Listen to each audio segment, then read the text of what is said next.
Can we give away the secret bunker location you're currently broadcasting from? No. Welcome to 2 Shots and a Royalty Check, brought to you by Venmo, Your Money, Your Move, and Liquid Death, Murder Your Thirst. Let's get back into it. Ish. It's in the United States somewhere. It is, yes. It's, I think you can say safely, the Western United States. You are house sitting for some friends right now, currently, correct? I am, and my lovely friends who I love dearly, longtime friends. I've known them both for nearly as long. Like I went to high school with the dude. We can mention their name, but like they'll never ever listen. It's fine, just to protect the guilty. You know, some people are extremely online. Oh yeah, they are extremely not online.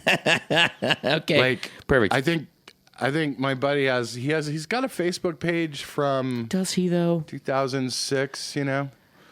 And the gal, she's just, I can say that her name is that is so if you understand the kind of life that she's lived, the kind of parents that she had, that explains a lot. It also is one of the finest David Hasselhoff songs ever. Yeah. Well, and there are people that hate songs that have their name in them. Yeah. And she hates all of them, pretty much. Yeah. You know, like the George Michael one, I think, is the only one that she digs. But, like, I mean, there's a whole... How do you not dig that when one? When Rage Against the Machine was happening... Oh, yeah. Oh, my God. And, like, we were all at the bars at the same time. And, yeah, she was just... The other one she really hated was the one with... No, I can't remember it. No. Never mind. No.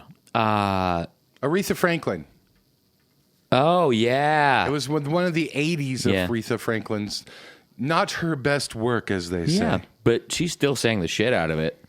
No, she did. I think isn't that the thing about a great artist, though? Like, they can take mediocre material and make it fucking great just by being themselves.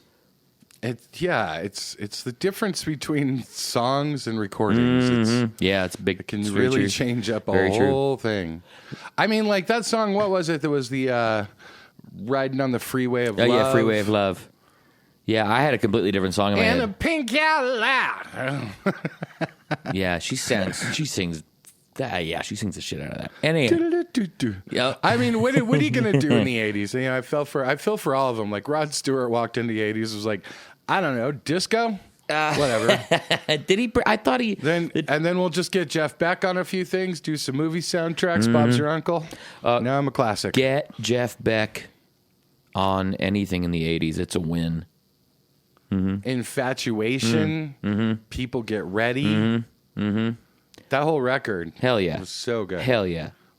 Legal Eagles? I think I think that's what that song was from, Infatuation. Legal Eagles. By the way, that Robert Redford and Chick. Oh, you're going to get added for that. Deborah Winger. Oh, wow. You're going to get, okay. That was a deep pull. I think I got it. You got right up in there. Check me on that, everyone, but I think I got it. I will check you right now. How about that? Or would you rather? Yeah, legal. Well, and by the way, Infatuation, that video. Fucking nailed it. It is Robert Redford and Deborah Winger. And also Daryl Hannah and Brian Dennehy, directed by Ivan Reitman. Brian Dennehy, yes. Yep. Ooh, we got a Terrence Stamp. By the way, that movie holds up. Does it really? Movie. I saw. Is that why it's front of mind right now? I didn't see it. I did. No, not at all. I saw like a little piece of it. Yeah. But I loved it then. Yeah.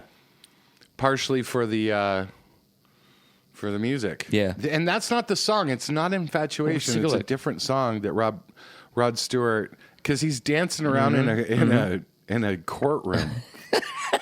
I remember him dancing in a courtroom in the video. But one of those songs, I remember that Rod Stewart had camouflage shoes on. We've got, and it was like the first time I had seen those. Wow! And this is in a world of checkered vans and the Rod Stewart song is called "Love Touch." That's right. Yep. Gonna give you my love touch. Woo! Yeah, that's some good shit right there. Dirty. I remember that song. And you remember what? I probably haven't heard that since then. Yeah. I mean, I have to be in the mood for the fucking octopad drums and synth patches of the 1980s. Yeah. Some more than I can always listen to Duran Duran. I mean, I can. Yeah. But, there's some 80s bands, Kaja Gugu did not do anything for me. No. Yeah. Not even then it wasn't that big of a deal. So, but, yeah. It was just one of the songs that summer. Yeah. But I mean, the refrain. Do-do-do-do-do-do-do-do-do-do-do-do-do. Like, you could just sing that on the way to school. Yeah. And it was like... Yeah. Like, no one knew the lyrics to nobody knew the verse to that song. Nobody does anymore. There are people screaming at their podcast playing device right now. It used to be you'd scream at your radio. Yeah. Hey, can you guys go back a little further and be older? I had a friend of mine tell me recently, she was like, I'm a child of the 80s. I was like, she was born the same year as me. And she was like, I'm a child of the 80s. And I was like, I remember some 80s music. I remember more 80s movies. But it wasn't until the 1990s that I really started loving music. So, because I turned 13 in 1991, and that's when it really started. Because up until that point, all the music I heard was my parents' music or church music or whatever the fuck was getting handed. And then it was right around the 90s that I started, taking charge of my own musical taste, which is where, I'm a big grunge kid, Alice in Chains were they live still rent-free in my CD player, he said. Absolutely. But even the stuff they've done in the 2000s, I fucking love that stuff. And, began my love affair with Dave Grohl, too, so. Yeah. But I think this is what, Gen X and sort of millennials and elder millennials have in common is that, when a lot of younger people were in their 13 to 15-year-old phase of that's my fucking music, Nirvana and Alice in Chains and Soundgarden or whatever it was right at the time. For some people, that was, Alanis and Sarah McLachlan and those kind of things too. All the girls I was trying to fuck they were into those bands. That's right. You better know that song, even if you don't love it. Yeah. You better know it. Yeah. But that was the band T-shirt they're wearing on the bus going to school. That's what they would carve into their notebook, or you may draw the logos or whatever. Yeah. And for Gen X was in their 20s, getting high in bars, listening to that music and going to the shows. Yeah. So I mean, it was the same thing. Yeah. Yeah. I was a huge Alice in Chains fan. My girlfriends wanted to break up with me because, everyone that came over, I'd hey, you guys want to listen to Alice in Chains? Yes, we know. We know. You yes. Oh, talk to me about Facelift, the early album. Great. Yeah. I still, that's some of the fucking best composed rock music. It still holds up. Still holds up. I don't know. I mean, Prince was playing in that harmonic space and in pop music, his vocal harmonies, he did kind of similar stacks, but I'd never heard it over that kind of guitar riff ever. It was just Jerry Cantrell and Lane Staley were fucking magical together. Well, in different modes. Yeah. I mean, that's what so much of grunge, I mean, grunge shouldn't be broken down into music theory. Yeah. But yeah, so much of it, because of drop D, because of different tunings, and because of the nature of grunge music, meant that it was minor in so many ways, and that meant it needed to find different kinds of harmonic structures than your classic sort of country stack or 1-3-5 with a 7 on top or whatever. You had to find the different stuff, and so you have these modes.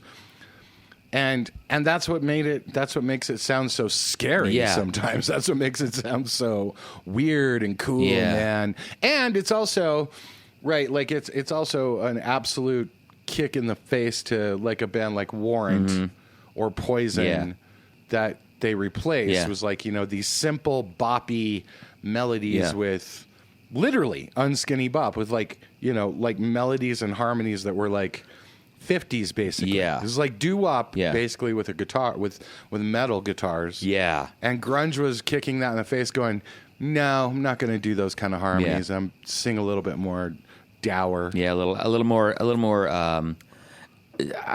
more from my nose. Yeah. It's by the way, I'd like to point out that I think it's this week Dookie from Green Day turns 30. 1993. And I remember that record coming out and being like, this is fucking great. But that's another fucking masterpiece record from that fucking, I mean, like, talk about a band that they were kind of a bridge band. Like, even like my metalhead friends would be like, okay, I can fucking give them a pass. They're fucking great at what they do. And like they had all the boppy pop shit going on too. But like, I'm a big fan of this, of the musical rebellion stuff. Like, okay, the last 5 years have been this. Fuck that, we're doing this because that doesn't jive with me, and I'm gonna, like that. Like, I'm 14 and I'm gonna push back. I'm gonna write at my, the people that are antagonizing me with their shitty songs or whatever. I'm a big fan of that. I feel like there's that's still kind of happening. A little bit, but I feel like that's happening more in independent music than it is on label music because of the goals of label music versus the goals of independence. Well, yeah, I mean, this goes to a few things, right? That normally music happens in cycles to fight against the parents. Yes. Right? So, like, you want to rebel as a kid and carve out your own identity, and your parents were listening to whatever in the car radio on the way to church, or on Saturday they would throw an album on or whatever it was, and you're like, no, that's their music. Yeah. I may like some of it, but, like, that's why this music sounds like me, because my parents don't like it. Yeah. And we live in a world now where kids listen to their own iPads and they have their own Apple accounts. Yeah. And so they're not listening to their parents' music forcibly. It's not being forced on them as much as it was in past generations. And so I think that the cycle of like rebellion of music happens more from like the producer side of like they just want something different. Yeah, like I got to stand out. But like I hear very little dangerous music. Yeah.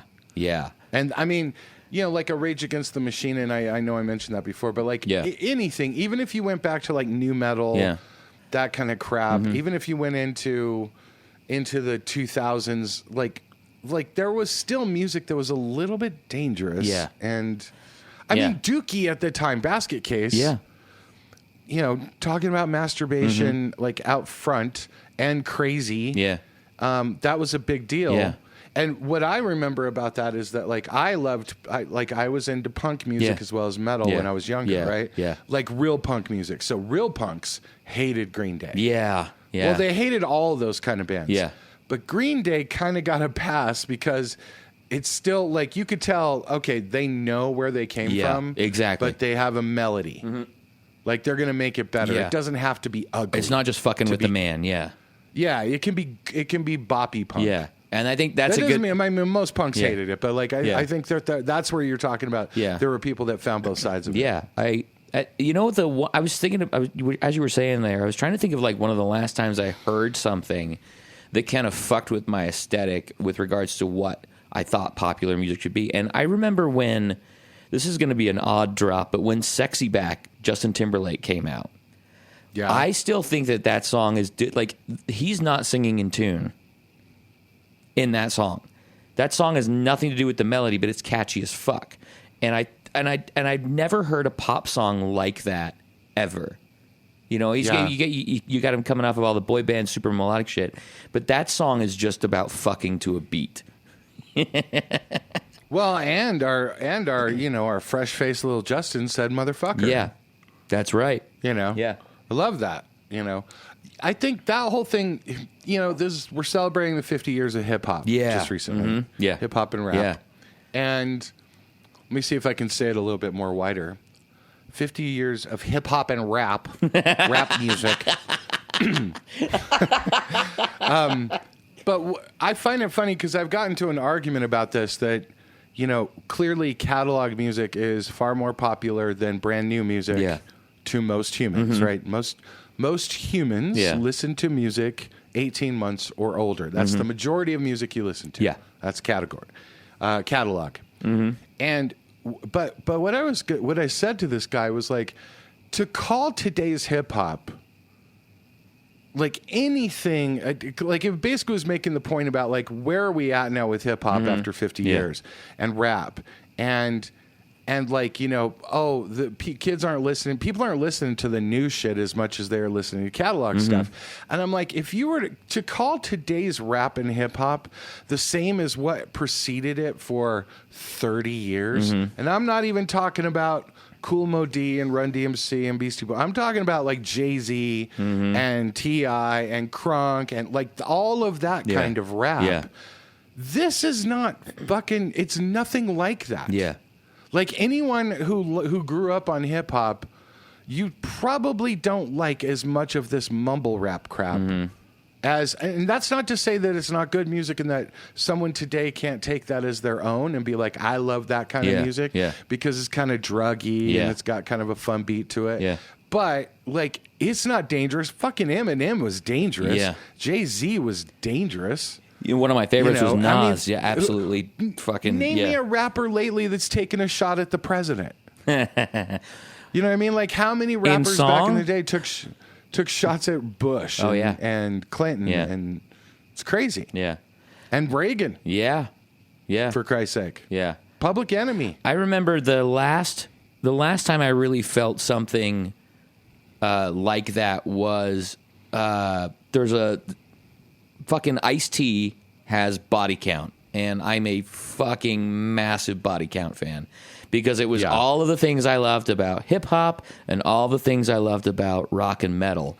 And a few years ago, I think it's maybe 4 years ago. Maybe it might have been even 2020. So, but he had a tune come out. They had a song come out called "No Lives Matter." That is fucking badass, and he spits fucking fire on that. It is really fucking badass. But that was 3 years ago.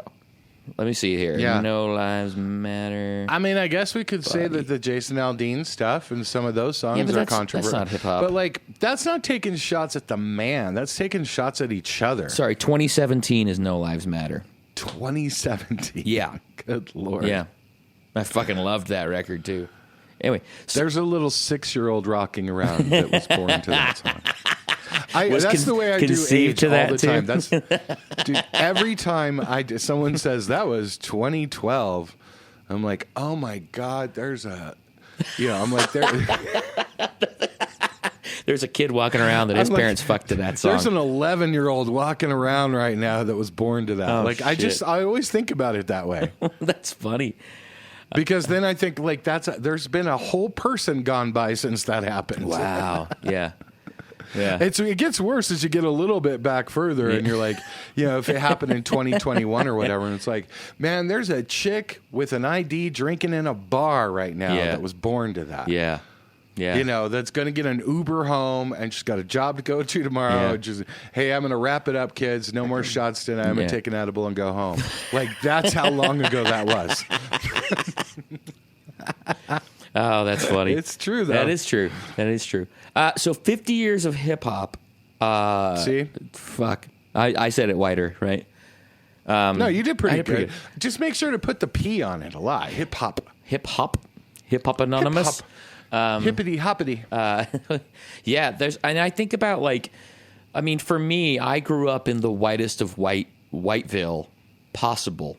And I don't even know how I came across it, but I was probably, I moved to the U.S. in 1993. I lived in Scotland and London prior to that. And so about 92, 91, somewhere around there, so all the kids were like, oh, this Vanilla Ice fella. And one of my friends, I do not remember who it was, handed me straight out of Compton and said, fuck your Vanilla Ice. And I said, okay.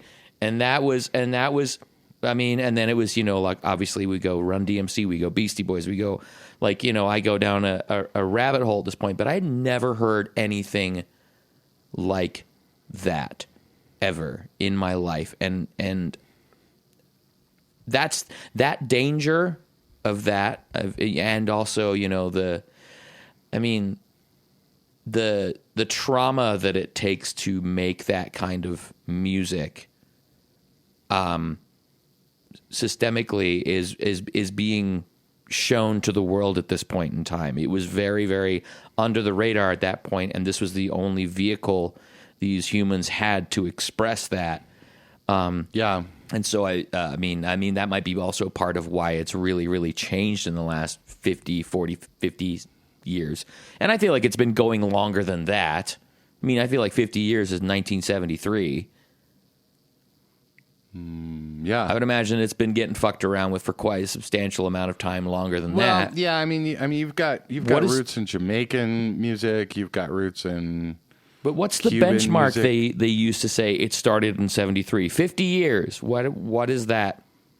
I think is there it a specific has to do album with came Sugar out? Hill Gang. Okay, that makes sense. Rappers most Yeah. likely. I just know that that's what everyone's saying is 50 years, so we're going with it. Okay, fine. I just like these Because arbitrary I lines, I literally don't think. I mean, Rapper's Delight, I think, was 79, actually. Really? Yeah. Okay. And so, 73 is like, that may be going back to the Jamaican roots, actually. Okay. Or the introduction of rapping. But, like, that's why. I'm looking do it it again, up. Michael. Or the introduction of rapping. It's probably DJ Cool Herc. Probably. It should be Cool Herc, is what Okay. it should be. I'm just curious. I just don't know where they would. There's there's a back to school party, man. That's where it started, I think. Yep. Okay. And this is all like Brooklyn and the Bronx, Yeah. Jamaican sound system kind of stuff, Yeah. and that's kind of where scratching started and that sort of thing. Okay. But- Cool. so I would say for me it was DJ Cool Herc, but I thought that would be it's more like 75, but that may be 73. Wow. All right. Okay. But yeah, and then I think mostly, I didn't catch it until the 80s, Yeah. right? Like Yeah. I didn't get it because I grew up in some weird areas and kind of mixed areas. Yeah. Yeah. And as it just so happened, my like really close friend when I was a kid, Yeah. was black, and that was awesome. And one of my mom's friends, she was black, and so I had some of that in my life. But I didn't grow up in a black neighborhood. Yeah. I definitely grew up in like kind of in a weird suburb. Yeah. But I was in the poor part of the suburb, Yeah. so I was around like a lot of Hispanics, a lot of black kids. Yeah. But I only went to school with like 2 or 3 black kids. It was weird. Yeah. But like a lot of Hispanic kids. But I knew an exchange student who came over from Long Island. His name was Lou. Yeah. And he brought a tape of Kool Moe Dee and LL Cool J, I think. Wow. And I Cool. was like, what the fuck is this? Yeah. And so like I got into it from then, and then I got into Run DMC. And because I found out that LL Cool J was messing around with Run DMC, I did not know until later on that was all Rick Rubin. Yeah. Oh, yeah. Yeah. But like I didn't know until Beastie Boys, basically. But then I got into Beastie Boys, and then Run DMC and Beastie Boys came and played Red Rocks, and that was a huge moment in sort of Denver history. That was a big, big show. yeah. And a big show for me. And of course, this is Beastie Boys. This is the bullshit. This is Fight for Your Right to Party. Yeah. Beastie Boys, which is great. I mean, it was a great entree for young men, Yeah. young boys, and that's what it's about. Yeah. But I mean, I absolutely loved Run DMC, and so my buddy Jason Wade and I, we would like drive to school just listening to Run DMC Yeah. and Beastie Boys all morning long, and Yeah. I think everybody learned that album. But then, to me, that still was like, that was fun and rap, right? Yeah. But like, to me, hip hop was like, it really hit me more in the 90s. Yeah. With who? You know, Who are your go-tos in the 1990s? Well, I mean, so I've always been sort of West Coast. So I've Okay. always been more Snoop and when I heard 100 Miles and Runnin' from NWA. Yeah. I was like, oh, well, shit, that's it right there. Yeah.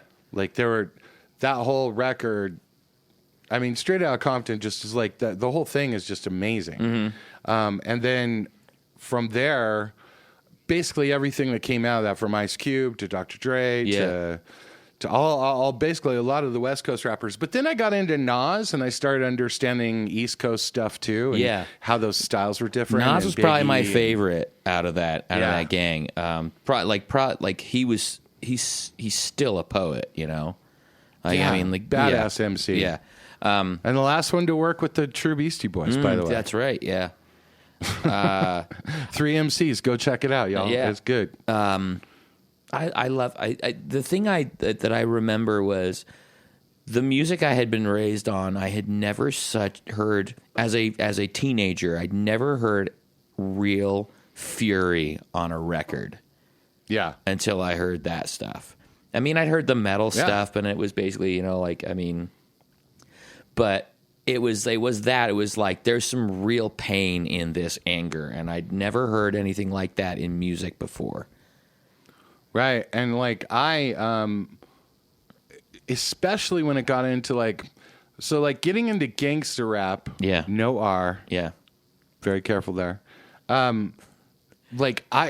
It just seemed a perfect pairing to me because I was into metal. And so you got a bunch of metal songs talking about, you know, historical murder, basically. Yeah. and so it was the same kind of storytelling to me. I'm like, oh yeah, I totally get this. This is theater. Yeah. Except some of these guys are really living it or did live it. Yeah. You know, and then weren't at that point and trying to get out of it. Mm-hmm. But I totally got it. I totally got like that. That was scary as fuck. Yeah. But then Public Enemy really hit me hard. Like when I heard Public Enemy, I was like, yeah, like white people need to stand the fuck up. Because that was like in the that was like right as 89 turned to 90, I think, was Fight the Power. Yeah. And I just remember just thinking, you know, it ain't enough just to be friends. Yeah. With like, you know, with like people of different colors and creeds and stuff like that. Like you started understanding, this is systemic. Yeah. It's not my fault. Like, I didn't do it, and maybe my parents didn't or whatever. But, like, you got to stand up on something. You got to stand up on that line with them. Yeah. And I think that's when a lot of white people maybe came over to hip-hop and were like, you know what? Like, I feel you. I feel what you've gone through. I can't understand it, but I'm here to try. Yeah. And I'm here to like, sort of... You know, I that word gets thrown around a lot, but the allyship, all that kind of stuff, it was more, look, I'm just here to learn and be a voice in it and make sure that in the spaces, this is something I learned from a lot of my black friends in the 90s, is like when you're in a space with just your white friends, which you're gonna be, just like your black friends have a lot of just black parties, you know, when you're in that space, that's when you need to be the fucking advocate. Yeah. That's when you gotta put your boy in check if he's dropping an N-word. Yeah. That's when you gotta put your girl in check. You know, if she's like, well, but you know, there's a problem with the ghetto. Wait a minute. What's that G word you're using there? What do you mean by that? Yeah. Well, you know what I mean. No, I don't. Like, that's how you check that as a white person, not to be a hero or an ally, but just like that's how it happens, is in those spaces when you're alone and there isn't a black person around. Your black friend isn't there. You're not trying to impress anybody. Yeah. You're just like, hey, man, like, that's not cool. Yeah. Yeah. I think I have to come at this to a certain extent from a place of I didn't know what I didn't know. And it wasn't until... You know, I mean, again, because I'm coming at it to the place like, you know, we've got Iron Maiden singing about, you know, historical murder, and I'm thinking, oh, how this is cool, you know, how awesome is that? And then you realize actually what they're talking about. They're not necessarily personally attached to the story they're telling. Does that make sense? Right. And then but we didn't know that. We didn't know that. And then so, you know, and then when you start listening to, you know, when we start listening to NWA and you go, you should realize that they're actually personally attached to these stories. Like, these are real things that fucking happened in front of them or to them. And that changed my perspective on well, number one, on art's ability to shine a light in the darkness, number one. But like, because up to that point, music was just fun for me, right? Yeah. I think that this is the point where it was like I realized that this could really be a force for something, and it changed things, and that has happened. I have consistently sought that kind of thing from my art since then. Yeah. It's authentic, right? It's whatever feels authentic. But let me flip a little bit to the left here on this. Okay. I also liked fun rap in hip hop. Yeah. Tone Loc. Yeah. Young MC. Yeah. I mean, the Wild Thing stuff and did you ever get into Digital Underground? You want it. You got it. I mean, like, Bust a Move. That was a killer song in like 89 or whatever. Yeah. So, I mean, in the midst of all this message music, you also had this fun stuff. And that, to me, is what made the genre sort of balance. Like, I was like, oh, I don't, it doesn't all have to be fight the power. Like, it doesn't all have to be like, raise a fist and draw a sign. Yeah, that's true. It can be all of these things because it's a full genre, and it can go from that to, misogynistic, and then also to, we're going to have to say it, Vanilla Ice. Yeah. I know. I already dropped that dirty word, and we pretended it didn't. Can we just bleep it out? Beep, we do love Rob, though. We do love Rob. Yeah. Rob's a nice guy. But like, true. Hey, look, that's a part of it. So is MC Hammer. Yeah. And by the way, MC Hammer is nothing to fuck with. Do not mess with Oakland and MC Hammer. He rolls deep. Okay. So, like, y'all put him right next to Vanilla Ice. That is a mistake. Mm-hmm. So if anybody's listening to this from MC Hammer's crew, and I mean to this day, like, no disrespect. Thank you. Wow. Thank you for all that you've done. What's funny is, like, I just remember that this is one of those things where the real tragedy of, like, Hammer's fortune, is that there's just like a lack of education on how do you manage that level of success, You know what? It's institutional knowledge. And this is the problem with sort of the white, black, Hispanic thing in America. Is that, like, a white guy has an uncle who knows how to answer that question. Yeah. Mm-hmm. Right? But, like, it's at a certain point for a long time, a black guy kind of doesn't normally. Mm-hmm. Right? They don't have someone around them that's like, no, I know how to handle that. I got good people. Yeah. They got hustlers around them like, hey, let me double that up for you. Yeah. Hey, let me hold that. Yeah. Or let's you're going to need this. You're going to need that. People want a piece. Yeah. Not that doesn't happen to everybody. Yeah. But it's just that sort of institutional awareness that comes with a long time of wealth and a family. Yeah. That so many black families that come into wealth and never, they don't have it at first. Yeah. And it's the same with white families too. But it's like there's this. It's an economic thing. I don't want to make it a black and white thing or a Hispanic thing. Yeah. It's an economic thing. If your family's always been an economic level, you're always playing lotto. You're always taking out a second mortgage. Yeah. You don't have a 401k. There's none of that shit going on. I'm going to admit a little bit of discomfort right now being two white people talking about some of this stuff. No. See, this is the thing though. Yeah. Hip hop also belongs to some white people too. They enjoyed it because, listen, like, the whole point of it is, it should be kind of, it's music about that culture. Yeah. Right. And to truly respect that culture is to really go against this thing that is, we're all the same. Yeah. No, the fuck we aren't. Anyone that has ever known a black person and knows their hair knows that we are not the same. Mm-hmm. We're different. That's okay.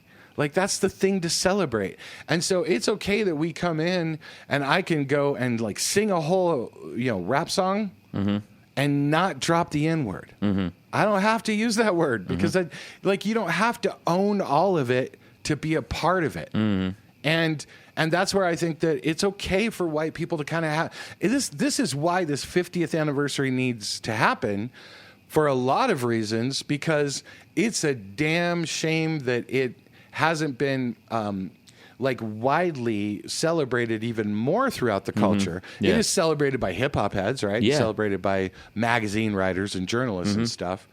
But 50 years of rock and roll, shit, they would fucking run planes down the streets and stuff. Yeah. You know what I mean? Yeah. Like, this is a thing that we need to celebrate as everybody in this country. Everyone around the world, by the way. Yeah. You know? And we got to keep it alive. We got to keep talking about things like the Fugees. Yeah. We got to talk about Bone Thugs and Harmony. Oh God, I love them. We got to talk about Tech Nine as much as Twista. We got to talk about Ludacris. We got to talk about Nelly. We got to talk about all of hip hop. So there's fun hip hop and bucked up hip hop and Lil Jon hip hop and another one. You know, and it keeps going. And I'm not going to talk about Lil Murder and Murder C and everybody knew. Yeah. You know, we don't have to go down all of them hearing this new shit. Yeah. We can, but we're not going to. But from West Coast, like, listen, it could have died with Tupac and Biggie, with the West Coast and East Coast thing. Yeah. That was crazy. I mean, they're still looking into it, right? That guy, they got somebody's house in Henderson, Nevada. The FBI said that they went and they searched someone's house for Tupac evidence about the murder. Like that was a month ago. Oh my God, I had no idea. A month ago. Yeah. That's crazy. Yeah. And then there's Eminem. Oh yeah. Yeah. And I think the blowback on Eminem, dude, you're gonna love this. Okay. I heard a hip hop guy go, you know what the thing is about Eminem? He's Yngwie Malmsteen in hip hop. Let it sit. I'm letting that. It took a moment for that to sit down. I was like, hurts. That hurts a little bit. Yeah, It hurts. You're that good. People hate him because he's that good. Yeah. And then he just continues on for a while. But I mean, I think he's bigger than that in the culture of hip hop. Yeah. And I think Rap God brought him back. Yeah. Yeah. And I think a lot of us forget how big Rihanna was when he did Love the Way You Lie with her. That was a massive moment. Yeah. But for me, I started moving away from him when he did the Sing With Me drop from Aerosmith. I was like, I don't need this one. Sing! Yeah, I don't recall that. I may have blocked it out, maybe a little PTSD or something like that. I still listen to America. Yeah. We love you. We love you. Yeah. I go on TRL. Look how many. Yeah. Like I'll say all the time. I will say to my dogs, I will like, "Hi kids, do you like Nine Inch Nails?" And they just slips out of my face. It's because it's just like he's just part of my internet narrative at this point. I also think we can't, like, this episode cannot go by without mentioning fucking Wu-Tang. Oh fuck yes. It can't go on without mentioning Black Sheep, A Tribe Called Quest. Yeah. I'm going to throw Arrested Development in there. Arrested fucking Development. Yeah. That's the other thing. Posy Hop, right? Yeah. Mm-hmm. Like, that's some of the shit that us three, I got into so much of that in the 90s. So to me, hip-hop is just such a fully realized genre. Yeah. It's not gangster rap. It's not Run DMC. It's not... You know, it's not all the new shit too on the mumble rap side. It's all of that because it's like the same thing as like rock to me. Yeah, this is where that because like rock. Okay, are we gonna say Iron Maiden is the same as Billy Squier? Is the same as My Chemical Romance? Is the same as the Strokes? Yeah. It's like it's a fully realized genre. Is the same as the Beatles? Yeah. No. Yeah. Like all of that is. It's just too wide of the genre. Yeah. And that's why I love about hip hop. This is why I was telling this guy, is like, don't talk to me about how like, oh, well, people aren't listening to new music. I'm like, hey, if someone put out a great fucking rap record today, I'd listen to it. Yeah. I try them. Yeah. I just don't like the mumble rap. I don't like the auto-tune. Yeah. I'm sorry. I don't. I know people do. And I'm not complaining that you might like it. Old man rant. It's not, though. Like, I don't give a fuck. It sucks because you know why? Like, in 20 years and 10 years, that's going to sound stupid. I can still listen to Run DMC today, and it doesn't sound stupid because of production values. But I think that might be a case of, you know, like, that was your music and it sounds great to you still. Somebody who gets really into the mumblecore stuff, you know, now might still love it in 20 years, and it really holds a special place in their heart because they love the way it sounds. But Biggie and Jay-Z were 15 years after Run DMC. Yeah. DMZ. So, I mean, you know what I mean? Like, that's... Yeah. like, that's... That's what I'm just saying. Is and Timbaland, Oh, God, Bad yeah. Boy, Yeah. Diddy, like all that shit was far later on, and Yeah. like I love that too. Yeah. Yeah. And so that's my thing is that and Missy. Oh, yeah. Oh God, let's not leave out the women. We got and DMX. Yeah. Oh my God. Yeah. Whoa. Yeah. Where are my dogs at? Yeah. It was, I'm going to take it back to you said that most people are listening to kind of catalog music with regards to it's like more than 18 months old. And I think that part of that has to do with the number of we've got a whole thing with like if we list the number of hip hop artists we could just just spill off of our tongues right now that we loved and but compared to the number of artists that actually put out music in that time, the to quote Macho Man Randy Savage, the cream rises to the top. Oh, yeah. You're welcome, everybody. Elizabeth would love Doja Cat. I Hey, your pet monkey hit me with a folding chair. perfect. That's a Space Ghost drop, by the way. By the way, sidebar: there's a supercut of all of Macho Man's inhalations in an interview with Mean Gene, and it's just sip, sip, sip, sip, sip, sip, just like his big inhalations. Anyway, my point with regards to this is the things we remember from hip hop, the artists we remember are the ones that stuck out and stuck through. And I think that that's part of what's going on with when we say people are listening to music that's 18 months old or older because there's so much shit coming out now. And I would imagine that probably 95% of it is not great. Right? But we love, we've talked about it on this show. Can I say that? On this show, on this pod. We've talked about Lil Nas X. We've talked about Megan. We've talked about Doja Cat. We've talked about and those are contemporary rappers, but was Lil Nas X last album, is that going to qualify? Is he qualify as new music or catalog? Like, I just hate the fucking term catalog. Mm-hmm. Okay, that's fair. Especially in this, but it is what it is. Like, we have to go with it. That's what it is. But Lil Uzi Vert and like Ski Mask and like Saweetie, like some of the Cardi B, like Cardi B. Yeah. Like, it's been a while. So Megan Thee Stallion, Nicki Minaj. Yeah. Right? She's contemporary. Yeah. But, like, I was just listening to that Jessie J song. Mm-hmm. Where she's on it. And, like, I think that's 2008. Yeah. Something like that. Yeah. You know what I mean? I'm a big fan of Nicki Minaj as a rapper and not as a singer. Yeah. Yeah. Anyway. Yeah. My opinion. If they test me, they sorry. Yeah. Yeah. Look, and Fetty Wap. Mm-hmm. Let's not even mention Iggy Azalea. But by the way, shout out to early Kanye West. Yeah, I'm not gonna let that one go. Yeah. Also, Flo Rida.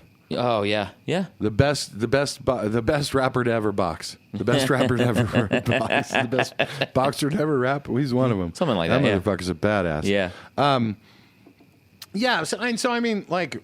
I don't think it's wrong that two white people. Look, we're not sitting here saying that we are hip hop heads. Yeah, we're not. But we're fans of music, and that is. Yeah. It's such a massive. Some of the music that's changed my life. Yeah, it's an encompassing genre, as you said, and it has a large piece of the soundtrack of my life for sure. Absolutely. And I was very excited. If you were in the clubs in the '90s, you heard hip hop. I was very excited.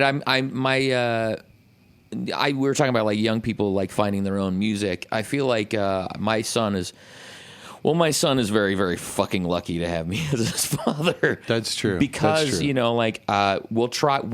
been trying music on for him, like seeing what he likes since he was younger. He's in the car, I'd put some music on and be like, hey, tell me what you think about this. I don't need you to love it. And he would say, I like that, I don't like that, I love that. But at this point, that kid has a... You're his DJ Sherpa? I'm his DJ Sherpa. I love it. But that's built into the streaming service I'm building, is you have a personal DJ Sherpa. Ooh, I love that. So he has a 7-hour long, and he has named it the Baller Playlist. And it is basically a playlist of songs that, we'll listen to something and he'll go, hey, what's that? And I go, It's this. We had forgot about Dre on one day in the car, and he was like, "What is happening right now?" And so I had to give a little bit of history to who we were listening to, you know. And he said, he's like, "This is fucking great." And so he saved it to his baller playlist, and he's not allowed to play it in front of his friends' moms. One of the best lines in rap history. So give me one more platinum plaque and fuck rap, you can have it back. Yep, that's one of my favorite lyrics ever. What a fucking... I love it. Fucking... Oh, Dre. Anyway, glad you're feeling better, Dre. Yeah, totally. A fellow Annie. Yeah, exactly. So, but yeah, like he has this playlist he's got Beethoven on it. He's got Muse on it. He's got Dre. He's got what the fuck did he play me? He's got some fucking really nasty noise shit on there that I don't vibe with, but it's his fucking it's his music. He's got the slowed down, speeded up, distorted shit versions of songs that I'm like, you know, the original version sounds absolutely nothing like that. And he's like, yeah, but I like this version. I'm like, all right, dude. So, I mean, again, there's a thing that's happening with the sound of recordings that, you know, we've talked about that with, you know, like TikToks and that kind of stuff. Is it the sped up versions of things and sped up, slowed down? Yeah. They're all like, you know, doing these alternate versions, and you can actually find those on Spotify now as well. You know, on the single release, they'll have a sped up and a slowed down, an instrumental, and you know, that kind of stuff. Because they read my article. Yeah, it's more people should fucking do that. To do it. Yeah, there are also labels that are hiring people to do it, which is stupid. Like, say more. They'll just go get an influencer. Go, hey, will you do this for there was an Atlantic release that did that. Really? I'm like, what the fuck? Huh. Just speed it up and bounce it. Are you kidding me? Yeah. What do you think? How do you think they did it? They did it in CapCut. Like, it's not like this guy, like he's some audio engineer's secret that he went to 1.5, faster. Whatever. Verispeed on Logic, you know. Yeah, exactly. It's all the same. Yeah, it's all the same thing. I think all the fucking same thing. This comes down to this place of very often the people that are running music have no fucking idea anything about music. No. Well, and they don't have, like, I will give this is the fair part of that. Like, I'll be fair about that. Yeah. When you're doing a lot of music business, it is very hard to do music. Mm-hmm. So, like, I mean, if you're showing up to the office in Burbank. Yeah. And then you've got a meeting at whenever. And then you got to go down to the studio and meet with the production thing. Yeah. And you're doing a songwriting sync thing over here. Like, it's really hard to be like, oh, I'm going to open up Logic in my office and, like, burn out a bounce here. No. But like, you're going to call someone to do it. That's how you start doing things, is you start getting away from doing music because you're doing music. Well, I understand that piece of, like, you know, you can outsource that shit. But I believe that there's a certain amount. You do this very well. I'm gonna you know, blow on your dong for a minute here. You are very plugged into what is going on in this industry you love. You are very aware of the things that are happening and how to do the business of music. And you can also fucking figure out when you need to outsource something, but you're still plugged in enough that you're able to have educated conversations with those creators. Yeah, well, hopefully that's the goal. Yeah. But that's mostly because I've never, like, worked for a major. Why not? You know what I mean? Like, I've always thought that that's what kind of keeps you on your toes, is like being out in the real music world. So I guess that's my point. Is there seems to be a little bit of detachment between the uppers in that side of the industry versus people like you and sometimes me who are down in the trenches. You know. Yeah. And it's understandable why. I mean, I know some of them. I know why. Yeah. I know what they do. You know, and they work very hard at what they do. And, like, you know, a lot of, like, this goes to probably some things we'll talk about in a few minutes here, but the fact is, to really break an artist or to break a catalog, whatever you're working. Mm-hmm. So if you work for a label or you work for a publishing company, or if you're working for an artist, the amount of work that goes into breaking that, whether it's the recording, the song, or the artist, is just so much more than any of us are doing. Yeah. Mm-hmm. It's just so much more. Yeah. 25 pieces of content a day. Yeah. 23 different interview kind of pod segments every month. Like there's just so much more that goes into it. And then you go global and you can times that times 20. Yeah. And it's just like when you're really trying to work a big thing, it is just, there is no time to watch Netflix, dude. Yeah. There is no, and I don't know if I want to be a part of that. I don't know. I mean, I like breaking things and doing things a little bit big and all of that, but like, to like make something go global, it's fun. Yeah. That sounds like an unbalanced life, though, doesn't it, to you? It is like, kind of an unbalanced life. I don't want that. And it may not work. You have to put in all that work to find out. Yeah. Fuck around and find out. Yeah.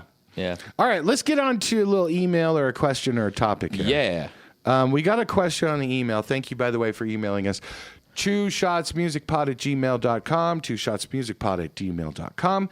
We've got a question here that is, I think it was interesting, and it kind of springboards us on to something else. Okay. What's the most brutally honest advice you want to say but can't say normally? Mm-hmm. Oh, I love that. Yeah. Because my brand is brutally honest. Your brand is selfishness and take care of yourself. And my brand is like, go kick rocks. No, I'm just kidding. So this is kind of a new segment that we're going to do. This is called Brutally Honest Advice. Mm-hmm. Brutally honest advice. Brutally honest advice. Brutally honest advice. That's probably a better drum. But I see, again, the music supervisor came out in me is that, like, to me, the happier one is the better one. Yeah. Okay. So I deal in songs, and I just had to do another judging contest for songwriting. Ooh. And I do a few of these a year for different organizations. Do you just hate yourself sometimes? Is that why you do it? You just don't? You just wake up in the morning, you're like, I could use a little self-immolation today.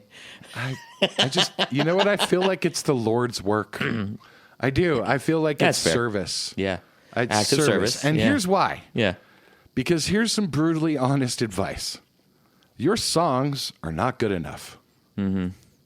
Your songs are not good enough. That doesn't mean they can't be. That doesn't mean you're not a great songwriter. It doesn't mean they won't be. It's just that in almost every fucking case I hear, your song is not good enough. Mm-hmm. And this goes back to what we were talking about with like major labels or major publishers. They put the fucking time in to workshop the song, to workshop that verse, to workshop that line, to workshop that rhyme. Oh, see what I did there? I'm out. I got nothing. Like you now. just drill all the way down to the little parts of it, and yes, you can get rid of a lot of the heart and soul of a song that way. This is the art of it, right? This is how you have to figure out how to do this right. But like, not enough people have heard it before you have committed it to recording. Mm-hmm. Not enough people have been involved in the writing process if you aren't there yet. Yeah. If you're not that kind of a writer yet, you haven't edited it enough. Edited it. That's perfect. Did we figure out it was 3 edited it's? Edited it. Yeah. Edited it. Yeah. And so that is the brutally honest advice, is that too many people finish a song before it should be finished. Yeah. And you didn't really work on the second verse as hard as you thought you did. Yeah. You didn't really test out that bridge a few different ways. You didn't really figure out how to nail the landing off of the second chorus. Yeah. You just kind of finished the song and it's pretty good, and you've played it live, and maybe it got you laid and people like it. And, some of your significant others sitting there like, that's a pretty good song. I really like that. And you're like, yeah, it's pretty memorable. And it is. It may have some facets that are good. Yeah. But like for great songs, your songs probably are not good enough. Yeah. Shall we talk more about this, Stu? I agree with that. And I think there's a piece of this that is part of being an artist. We're also in a culture of the second you get something written, you can record it at home and you can have a version of it ready to put out like right away, right? Right. You and I don't come from that era. If we had a song, we'd have a demo, we'd be fucking around with it at home for months and months and months before we'd even get it to a recording studio. It would get played out a couple times with the band, this and the other thing. But one of the things I remember hearing from a friend of mine I don't think it was you, but I remember hearing this pretty young on, is like, just because it's your next song doesn't mean it's your best song. Totally sounds like something I'd say. But the idea was, and I've dealt with this with a few, with my music business coaching students and artists I've been working with. They'll come to me like, I just wrote the greatest song last night, and I'll go, okay, and they'll give it to me, and it is half done. Yeah, and it's like this is not there yet. Well, what do you mean? This is the best thing I've ever written. Just because it's your next song doesn't mean it's your best song. That's right? the Simpsons thing. So far, yeah, exactly. So the best thing so far you've ever written. But if you put it in this is why my friend Jason out in Nashville, he always talks about song piles. When you're writing songs, write a fuckload of songs, song piles. Work on all of them. Get them to the point where you don't feel like you can make it any better than it is, right? Yeah. Get to trust your feelings, follow through it, go through with your gut. Don't just abandon it because I've got music in my soul, man. Finish the fucking song up. Work on it until you feel like you can't work on it anymore on your own, and then it may be time to work with a producer or a co-writer. But have a pile of songs and that you can go through and go, this song is great, this song is okay, this song's great, this bridge is great, this verse is okay, start, and then you end up with a pile of things that go from great to fantastic rather than mediocre to good. Yeah, and we may not get there. Yeah. Right? Like it's okay for that. Yeah. It's okay that you're not going to write a great song. You may not be that kind of songwriter. It may not get that way. Because, realize this. There is a huge difference between the recording of the song and the song. And we've talked about this earlier and in other podcasts. Yeah. And, that doesn't mean the song has to be the best ever. I'm just saying, if you are entering a songwriting contest, if you are a songwriter, if you are trying to write great songs, take a little bit more pride in your work. Work harder at it. Yeah. And this is something I tell myself all the time. Yeah. Because you get to the point, especially when you've written songs for, blah, blah, blah, blah, for how many ever years. 76 years. You get a pretty years. good feel for where you are and what kind of words you use and what kind of style you have and who you're writing for. And and you can get a little lazy in that and not work as hard on one. Yeah. You can get a little lazy in that. I know I definitely do. Yeah. But I'm just saying, I listened to 53 songs the other night. Not one of them was good. Not one. Yeah. These are all people that said, I have a song. I'm a songwriter. I would like someone to listen to this and judge it. Dude, that's people paying money for that. There was one a few months ago that I had to do that was, I think we did 110 songs on I remember that one, yeah. There was, 4 that were out of 1 through 5. Yeah. And by the way, if anyone's listening to this, that's not the one you were thinking, because that's... There's a few contests. And by the way, these aren't songwriting contests per se, put your money into it nationwide and all that. It is more about getting feedback from someone like me anonymously. Yeah. So I put a number on it, and I give you big old notes on how I think the song, there's a good line here, right? There's a good line. Yeah. I like the pre-chorus. And so I wanted to get to this and not just bitch and moan, right? I want to help people get some of this information that we end up giving to other people, right? Because this is why you listen to the fucking podcast. Yeah. And here's one of those pieces of information. Don't tell me what's happening in the song. There's a whole lot of the winter's coming and the trees are blowing and I'm sitting here having a drink. Yeah. Okay. That's fine. But you're just telling me what's happening. You're showing me the world that you're looking at. But I have no idea why I should give a fuck. Does that make sense? Yeah. I think that some people forget that part. You can do that song for you, just never put it out. Yeah. Why are you telling me this? What is the emotional connection to the listener to where I feel, oh, I've been in that situation. Because chances are, if you're explaining, I've been on a railroad track and the sun's going down and I'm having a drink, I probably haven't done that. Why are you out there? Yeah. And so the way to rewrite that, okay, is that I've been lost for days and there's another sunset that only whiskey will solve. See, no matter what you're talking about, the listener can be that person. Yeah. Now, it doesn't matter if it's a railroad, doesn't matter if it's whiskey. Everyone knows there's a sunset, but like you're lost. Yeah. There's a thing happening. Yeah. And so there's a way to write these things that you're talking about. Yeah. But like I see it so often that it is like, this is happening and this is happening and then that happened and there she was. Okay. So what? Like I don't care. Yeah. This is what makes like great songwriting stand apart. Those are the little things that can really move the ball a little bit when you're doing songwriting. But again, it doesn't. I'm talking about songs and songcrafting here, right? Because my lovely Lady Lumps won a goddamn Grammy. Okay. So like the big humps, like that's okay. You can write that kind of stupid song as long as the recording is great. Yeah. It can be boppy, you know? And so, but I'm just talking about like real good songwriting. And there are a lot of people that listen to this who want to write better songs. And that is one of the things you can do. Go ahead. Sorry, I've talked too much. No. I met a dude the other day. He was a Tom Waits fan, and we were talking about just like throwing back a couple of things. But I remember one of the first experiences I had listening to Tom Waits, pretty late on, was this song called "Picture in a Frame," and the first line in the song was, "The sun come up, it was blue and gold,"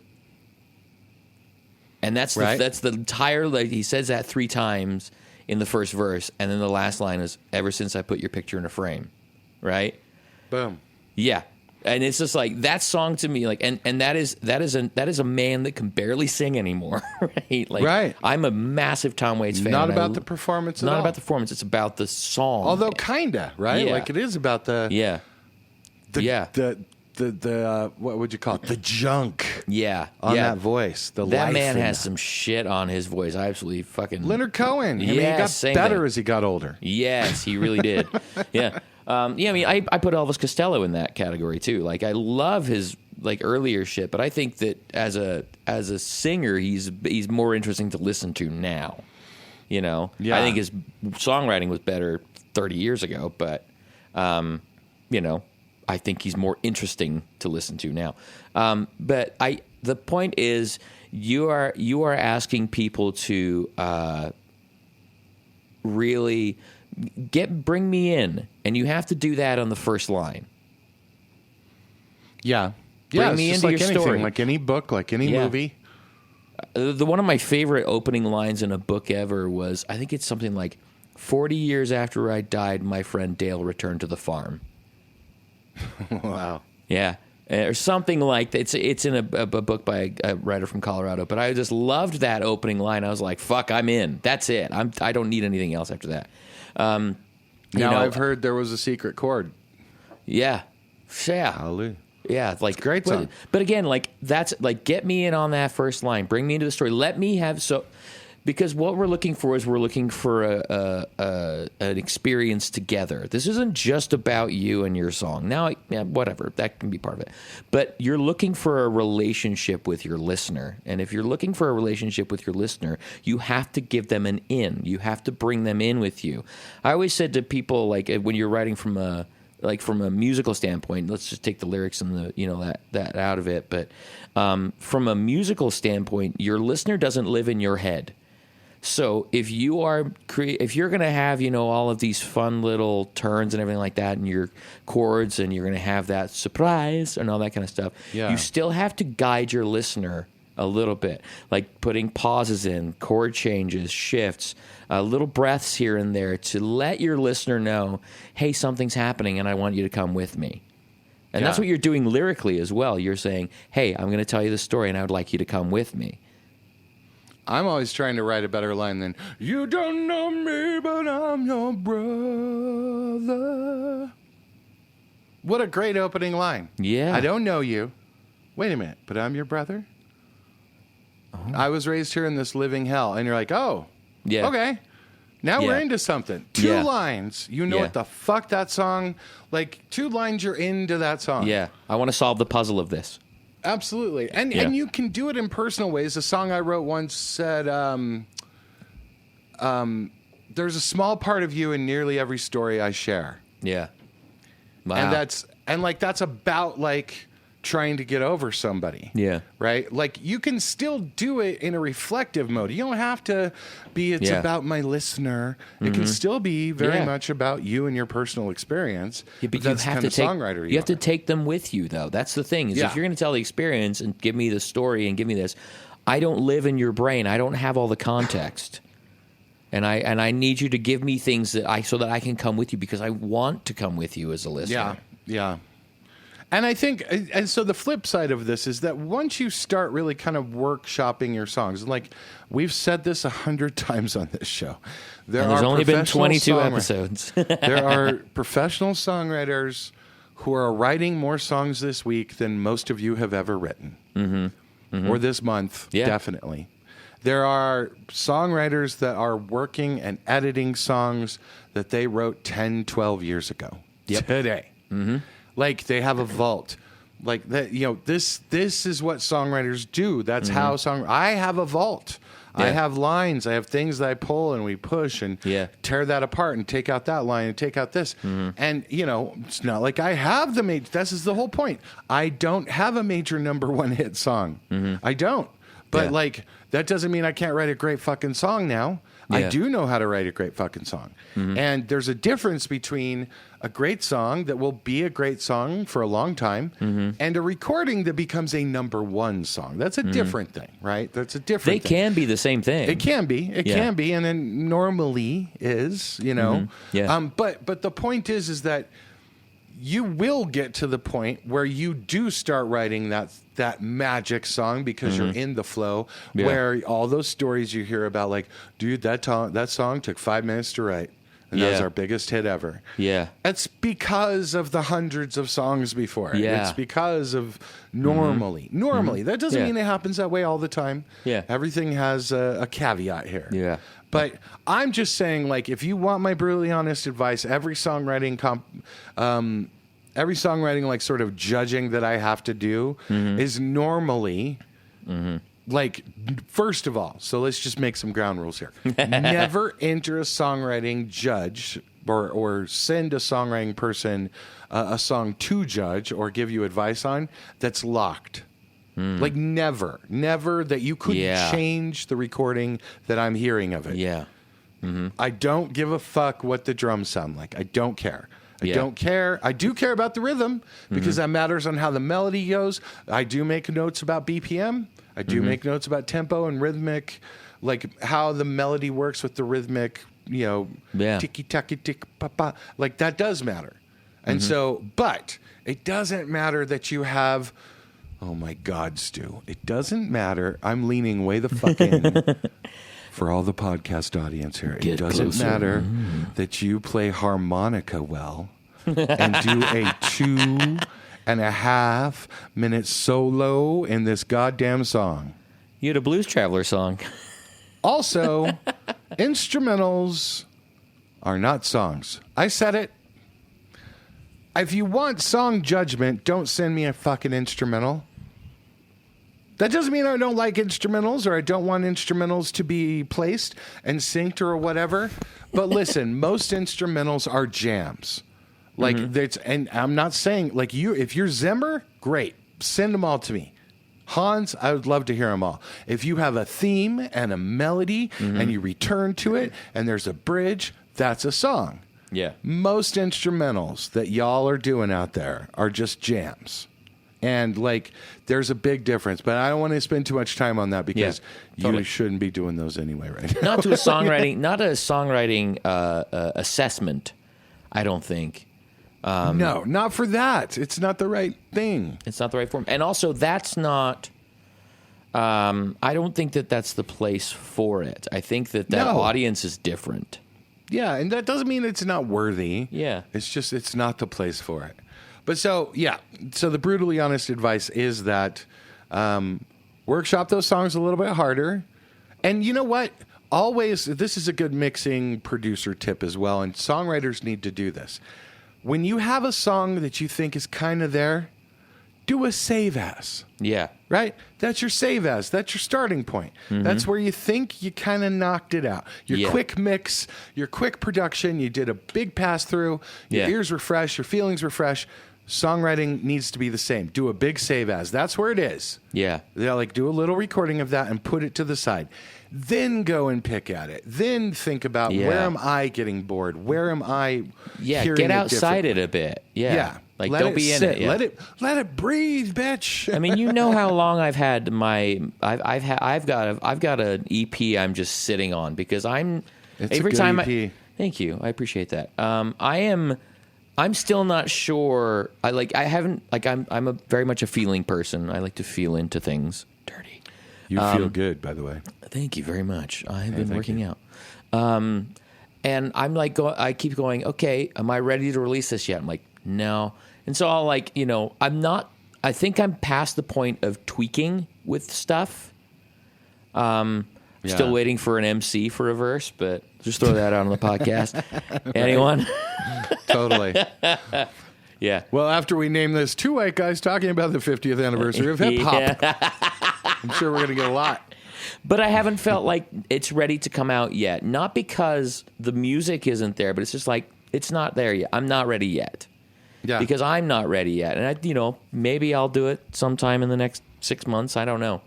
But we'll see. But I'm quite happy just that for me at this point, I like working with other people. It's not about my stuff anymore. For me, I've already done enough shit, and I'm working on other things, and it excites me a lot. So, but I will release it just to prove a point at some point in time. I'm on the same wavelength. I'm getting ready. Yeah, and you know what's about to change that I told you about. Mm-hmm.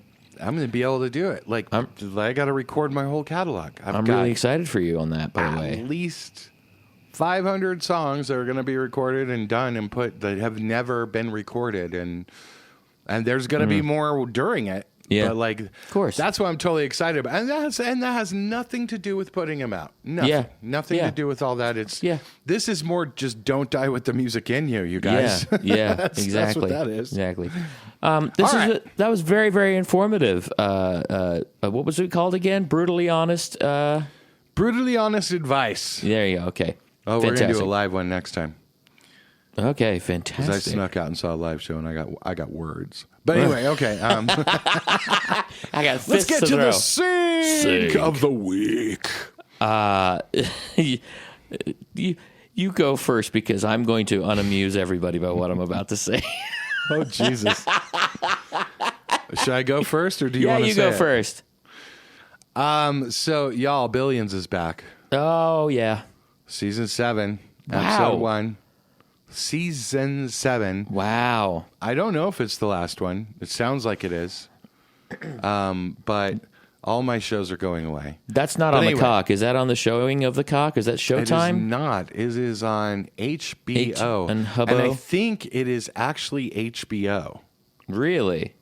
Yeah, you get into that Max thing. I don't know what the fuck Max is, but if you click on the Max button, on the top, there's an HBO thing. Mm-hmm. Okay. It says HBO on the top, which apparently is where HBO is. That's very nice. Nice. Yeah, I don't know what Max is. Not really sure. Yeah. Never heard of it before. Yeah. But I do watch HBO. And very, very big fan of HBO. So Billions is back, and it started with a banger, and that's alliteration, and I won't leave you a hanger. So it's Billions season 7, and it starts off with Because I'm Awesome from the Dolly Rots. Ooh. A great placement. Yeah. David Levian. There are just so many good people involved with Billions that we love. Aaron Sorkin. Really? I did not know that. No, it's not that one. It's the one from Wall Street. Oh. Yeah, I think it's... Is it Aaron Sorkin? I better get this right. It may be Andrew Sorkin, or he is the other Sorkin. It is Andrew Ross Sorkin. Ah. Yes. All right. And he and David Levian and trying to think of who the other dude is. Brian Koppelman. Brian Koppelman, who has an awesome podcast, by the way.